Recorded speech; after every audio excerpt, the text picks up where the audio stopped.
Hola amigos y amigas de Espacio Sarabá, bienvenidos a un nuevo episodio de este nuevo programa. Bueno, nuevo para quienes lo escuchan por primera vez, en el cual yo, que soy Benjamín Muñiz, presento una serie de personas invitadas con quienes converso sobre su vida, partiendo de la premisa de que podemos vivir, aún en un Puerto Rico tan complejo como el de hoy día, unas vidas felices, unas vidas productivas, más allá de todo obstáculo. Las personas que entrevisto son personas que conozco hace muchos años, en algunos casos décadas, y puedo dar fe de la calidad de su vida, de su persona y de sus talentos. En mi caso, parto de una experiencia personal de salud mental, que es un diagnóstico de bipolaridad en el 1993. Y también, bueno, eso significa que he tenido periodos de manía, hipomanía, depresión. Yo no voy a hablar de eso ahora, lo iremos trabajando poco a poco, porque el objetivo de este episodio y esta conversación no es preguntarle a nadie si tiene algún trastorno mental, que yo creo que todo el mundo lo tiene en Puerto Rico, sino más bien hablar de cómo sus vidas, repito, son ejemplares, aunque su humildad, como es el caso de Arturo Masol, le diga reacciona un tanto así con eso, con su humildad. Arturo Mazol de Ya es nuestro invitado hoy y te doy la bienvenida, Arturo. Saludos, Benjamín, un placer poder compartir contigo. Pero Bueno, uno es uno y su ambiente y su comunidad y no está fácil vivir en este país, en este planeta, y hay que buscar alternativas de cómo adelantar y enfrentar lo que se aparezca. Así que sí, siempre hay desafíos, no importa quién se lo plantee. así es. Bueno, y en tu caso vamos a hablar de lo que tú quieras, pero particularmente me interesa que hablemos, bueno, para quienes no te conocen, tú eres hoy día director ejecutivo de Casa Pueblo, es un gran proyecto comunitario de lucha política, ecológica. Bueno, es una institución muy reconocida y respetada en Puerto Rico, ubicada en Adjuntas, pero que se ha extendido por toda la isla y que ha impactado toda la isla. Y naciste en el seno de una familia de luchadores. Y quiero que hablemos un poco de ese vínculo que tú tuviste de tu juventud con ese proyecto tan importante de la historia de Puerto Rico. Mira, sí, me formé en adjuntas y uno va a la escuela y va a la universidad, pero realmente uno es donde crece y se forma. Y eso tuve el privilegio de tener unos padres grandiosos, Alexis Mazol, Tinti de Ya, que son los fundadores de Casa Pueblo en momentos de mucha tensión política, de tensión ambiental, con una propuesta de minería, mega minería, cielo abierto en el centro del país. Y para los que vivíamos allá, pues evidentemente era una propuesta de agresión territorial insostenible y había que enfrentarla. Pero en esos momentos de enfrentarla, Benjamín, son los momentos de la Guerra Fría, el que se opone a propuestas de multinacionales del gobierno, pues le ponían ¿verdad? El apellido de terrorista, de machetero, de comunista, qué sé yo, todavía lo usan un poco para marginar a la gente que está pensando más allá de, de- del ruido ese político tradicional. Y dentro de esa fermentación, pues crecí con mi papá en estas luchas de defensa territorial, con el privilegio de conocer a don Juan Antonio Correjera, a doña Consuelo, a otra gente que marcó nuestras vidas, los prisioneros políticos, a Brunilda García, eh, ¿verdad? De Cimarrón y esta Grupo exposición Cimarrón. a temas de cultura. Ujú. O sea, tengo que decirte que aún dentro de los desafíos de ese momento, nos llena de mucha felicidad poder abordar esos temas y no de abordarlos, sino de luchar. Y Así, cuando uno lucha, como decía Correger, ahí es que está la felicidad. así es. Y mencionaste a varias personas muy importantes de nuestra historia y en ese sentido me alegro por ti que hayas conocido a toda esa gente que son ejemplos como decía al principio, de que se puede vivir en Puerto Rico dignamente, porque para mí yo creo que esa palabra es clave, y una dignidad que no está sujeta ni a políticos, ni de aquí, ni de Gringolandia, ni de ningún país, ni de la ONU, ni de nada, y estamos comprometidos con este país, con esta patria bella, esta matria, y nuestras vidas están al servicio, ¿verdad? Y también al servicio de nosotros, de también tener la felicidad a través de la amistad, de las cosas que nos unen. ¿Qué te gustaba hacer desde que eras niño y te criabas allá en Adjunta? Pues fíjate, yo creo que por ahí quería ir, Benjamín, porque muchos de las cosas que uno hace ahora se marcan en ese periodo y aprendimos a vivir en el monte, a hacer casas en los árboles, a ir al río, a bañarse, a correr bicicleta por el pueblo, las amistades, mis amigos, compañeros, jugar voleibol, deportes, allá estaba, tocaba trompeta en la banda de la escuela y entonces era como muy diverso. Em, em, Cosas pasando, pero una vida de pueblo, nuevamente me siento como privilegiado porque pude crecer en un entorno de pueblo y eso marca muchas otras cosas y en ese sentido, pues las atesoro mucho y yo creo que en todo lo que he hecho desde entonces está marcado directa o indirectamente por esa crianza, por esa juventud, por ese desarrollo allá en mi pueblo de Adjuntas. Tú sabes que yo, bueno, yo nací en Nueva York, pero viví allá meses, realmente. Luego viví en San Sebastián, que es el pueblo de mi padre, San Sebastián de las Vegas del Pepino, Calley. Muchos dicen que salen de allí las mujeres más bellas del mundo, entre ellas está mi mamá.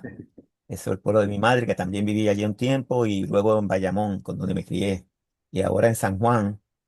Y ciertamente, cuando mencionas la vida de pueblo, yo la recuerdo.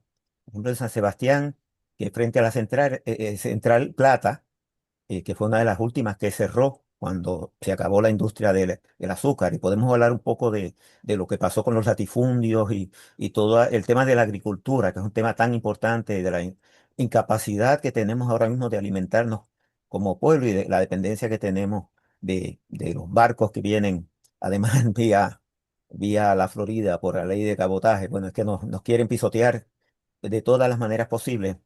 Y en efecto, estamos en una situación muy vulnerable, como demostró, por ejemplo, María.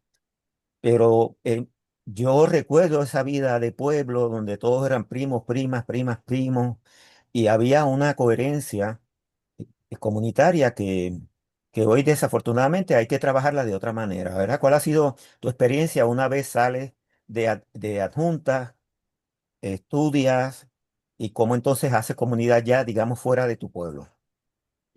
Mira, debo decirte que hay estas nociones de que ser ciudad es como el avance, como la noción de desarrollo. Y hay quienes quieren llamarle adjuntas la ciudad del gigante dormido, por ejemplo. Pero Adjuntas es un pueblo y hay unas grandezas en ser pueblo, en que está la plaza y tú caminas al correo y puedes ir a la panadería, no tienes que estar necesariamente en un carro. Tú conoces a este y al otro y sabes quién es el que, dónde hay problemas. Son unas dinámicas súper especiales y tienes el río y tienes las montañas y allí hablando no del cañaveral, pero allí están los cafetales que siguen siendo parte de esa identidad agrícola, identidad geográfica, identidad cultural de la montaña. Así que en ese sentido le llamamos el pueblo de Adjuntas y debemos ser orgullosos de poder tener ese tipo de ordenamiento. Y de ahí pues sí, salí de Adjuntas cuando me gradué y me fui a estudiar a la Universidad de Puerto Rico en Humacao. Terminé mi bachillerato allá en microbiología, de ahí me fui a Michigan State, terminé mi doctorado allá y no habiendo terminado mi grado, ¿verdad? Mi carrera, ya estaba solicitando trabajo en la Universidad de Puerto Rico en Mayagüez y desde el 1994 empecé a trabajar y formar un laboratorio de ecología microbiana. Tiene que ver mucho con esa formación, Benjamín, porque en ese periodo que enfrentamos las amenazas de la minería y hablamos de todos los desastres climáticos y de los problemas ambientales y Puerto Rico desarrolla una conciencia ecológica superior que logra rebasar las fronteras ideológicas, porque las minas eran minas puertorriqueñas o minas americanas o minas coloniales, había consenso de explotarlas. Nosotros planteamos cero minas porque si esto daña en la república, daña en la colonia y daña en la estadidad, así que Claro. había que superar, ¿verdad? Ese planteamiento. Y yo creo que ese desarrollo de conciencia ecológica me afectó positivamente porque estudié microbiología para trabajar el tema de restauración de ambientes contaminados, contaminados con gasolina, con diésel, el acuífero. De ahí me permitió hacer trabajos en Vieques. O sea, es esta visión de cómo utilizamos lo natural, la biodiversidad nuestra para un poco sanar, mitigar, corregir daños que la humanidad le ha causado a nuestra naturaleza. Y eso, a eso es que me he dedicado en la parte profesional, en la parte como científico en el recinto universitario de Mayagüez y se me ha sido imposible desconectarlo la ciencia con la parte de la comunidad, así que soy un científico que respondo no directamente a mis pares, sí, a otros científicos y publicamos y hacemos lo que un científico hace por ahí. Pero para mí mis pares son la gente de Vieques, donde trabajamos por más de 20 años. Mis pares son la gente de adjuntas, de estas comunidades donde hacemos trabajo y merecen tener líneas de información adicional, de conocimiento que la ciencia te permite levantar. Por ahí más o menos hay como un resumen de esa trayectoria, si para algo ayuda.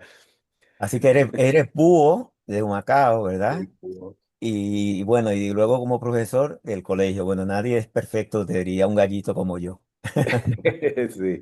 Este, Pero oye, esa es tú la sabes, diversidad de la Universidad de Puerto Rico, 11 esta recintos de riqueza, universidad, yo así creo es. que la he vivido, sí, sí, Oye, sí. hablemos de eso, hablemos de, estamos grabando en el verano del 26, pero esto va a estar disponible en las redes y no sabemos qué nos depara. Pero este momento tan difícil, hablemos de la universidad. Y luego pues, vamos a pasar esos límites y hablar un poco de lo que está pasando, por ejemplo, con el tema del agua y de la zona marítima. Y bueno, pero empecemos hablando de la universidad. Tú que has sido profesor tantos años, y cuál ha sido tu experiencia y cómo ves este momento que vivimos. Nunca la había visto tan golpeada ni tan desmejorada. Y se ven no solamente en la estructura física de la universidad, sino en el ánimo de muchos sectores. Es de los momentos más difíciles, pero la universidad es la Universidad de Puerto Rico y su fortaleza es la diversidad de sus recintos y de sus programas. Y podrán ser días difíciles, pero hay gente muy comprometida que la entiende, que la valora, que la atesora.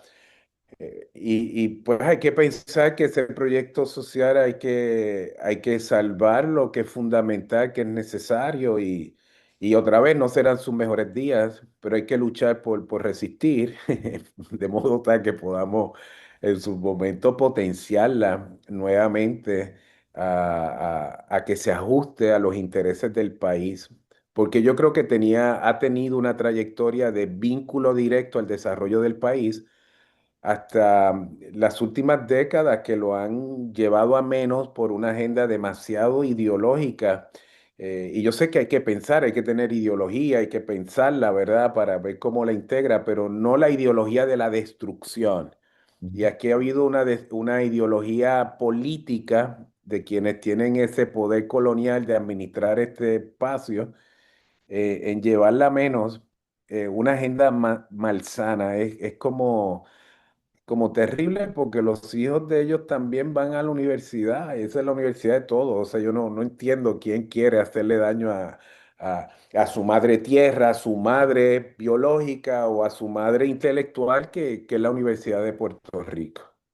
Sabes que yo pienso, y recientemente que hubo movimientos huelgarios acá en Río Piedras, compartí con muchos estudiantes y muchas estudiantes, y fue una experiencia extraordinaria porque es tremenda la capacidad de lucha que tiene esa comunidad, que además hay un dato curioso y es que quienes estuvieron en los portones de Río Piedras no votaron por la huelga en aquel momento en que se decidió declararla de forma inmediata.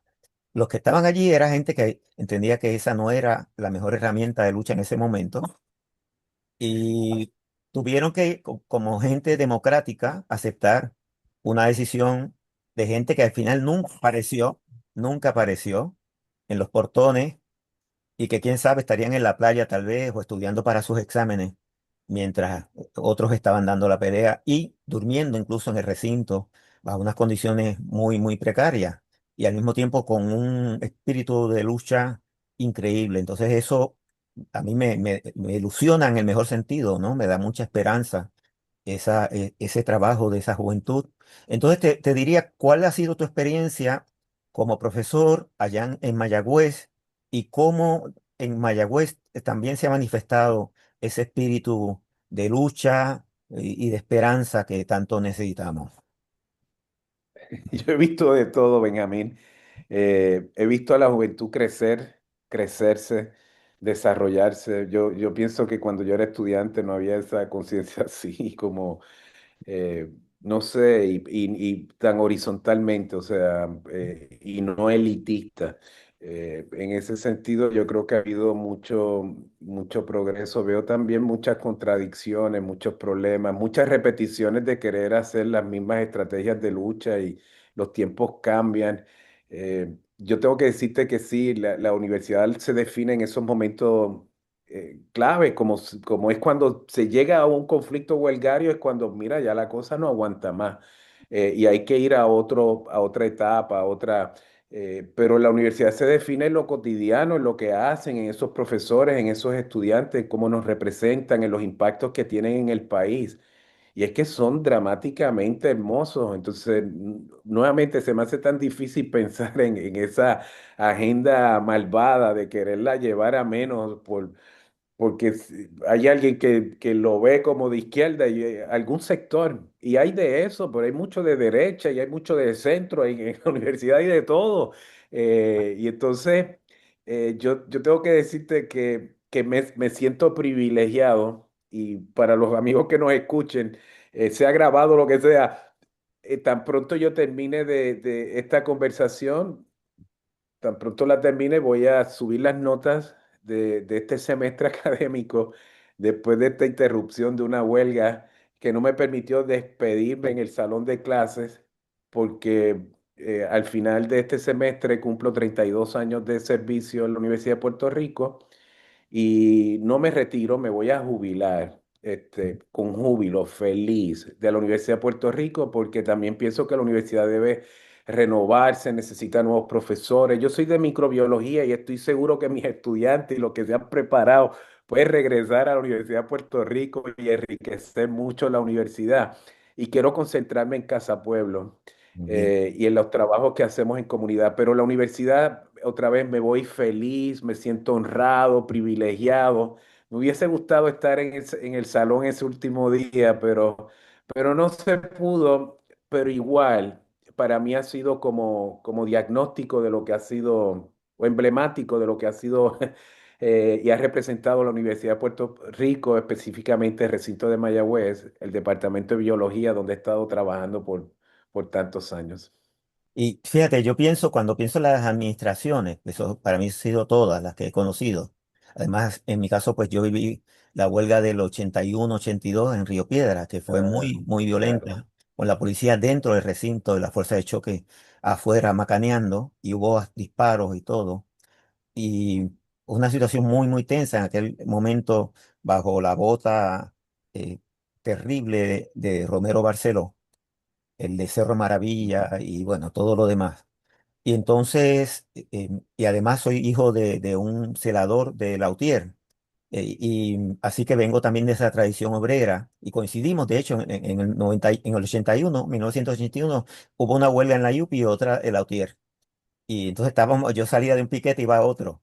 Pero entonces lo En que, esos tiempos es que se forma Casa Pueblo, o sea, en ese mismo clima que tú estás describiendo. claro, y es importante, a mí me parece que es muy, muy importante que nosotros que ya estamos en una época dorada, pero no como nos las venden por ahí cuando nos quieren vender planes médicos ni ese tipo de asuntos, sino que nos conservamos con un espíritu de lucha y joven y al mismo tiempo tenemos una experiencia importante que podemos compartir, que yo sé que eso es lo que te interesa también hacer a partir de ahora y por eso no te retiras, sino que te jubilas y lo vas a hacer desde un espacio extraordinario.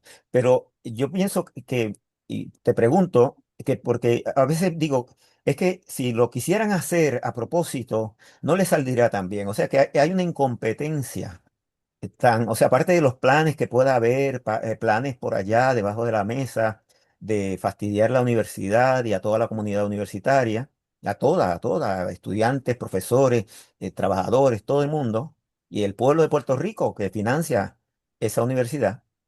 Y por otro lado, hay una incompetencia tan brutal, que ahí sí me gusta usar la palabra, y es, porque es que no, ¿verdad? Es como inverosímil cómo meten la pata cada vez, a veces sin querer, a veces queriendo, y para dónde podemos ir así. ¿Qué tú piensas que podemos hacer? Nosotros, además, Mira, como pero es que ex es, estudiantes, etcétera. Dime. sí, no, lo que tú dices es cierto, pero para mí esa incompetencia que se trae en la gerencia es precisamente la forma de ejecutar el desmoronamiento de la universidad desde adentro, es teniendo una gerencia y una administración que no la entiende, que no está a la altura, que no tiene las capacidades. Eh, eh, a eso es que yo me refiero a lo malsano, porque es una corrupción intelectual, es una corrupción administrativa, es una traición al país colocar a gente que no tiene las competencias a dirigir una institución como la Universidad de Puerto Rico. Una cosa es que no tenga recursos y dinero y otra cosa es nombrar a sabiendas gente incompetente que saben que van a naufragar, o sea, que van a naufragar la Universidad de Puerto Rico, pero es porque lo han puesto ahí. Y eso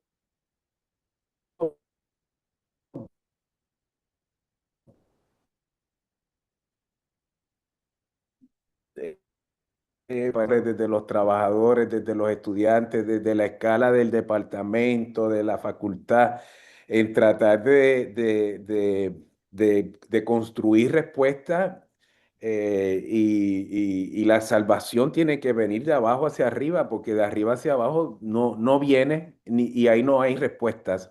Hemos tenido una presidencia catastrófica y de ahí presente como una cara de lechuga que yo no sé ni cómo se atreven. Hay que ser bien descarado, ¿verdad? Para estar en una posición así donde sabes que no tienes las competencias, que nadie quiere trabajar contigo y aún así, no sé, esa soberbia. Pero yo me pregunto, y antes, igual eran designaciones políticas, han Y es respondido Entonces, eso no es nuevo. Yo creo que hay que seguir insistiendo en construir esa universidad y mantenerla desde los profesores, buscando motivaciones, buscando formas de salvarse de la mediocridad administrativa para adelantar para sobrevivir primero, resistir y otra vez potenciar la universidad. Creo que no serán los mejores días, pero está la gente, ahí hay grandes profesores, hay mucha sabiduría, hay muchas cosas pasando, y hay que ver cómo uno mantiene esa fermentación sirviéndole bien al país. muy bien. Pues mira, vamos a pausar un momento para entonces volver a Casa Pueblo, incluyendo a Radio Casa Pueblo, donde se va a transmitir este programa radial podcast, que para mí es un privilegio, te lo digo públicamente, porque además vine a ser, y muchas veces hablé con Alexis, tu padre, sobre el espacio, vi cuando se montó, bueno, así que para mí es un verdadero privilegio que también este programa sea parte de la programación de Radio Casa Pueblo y vamos a hablar dentro de un momento, sobre todo, todos esos, algunos de esos proyectos no nos va a dar el tiempo, porque es un proyecto además vivo, que sigue creciendo. Seguimos ahora.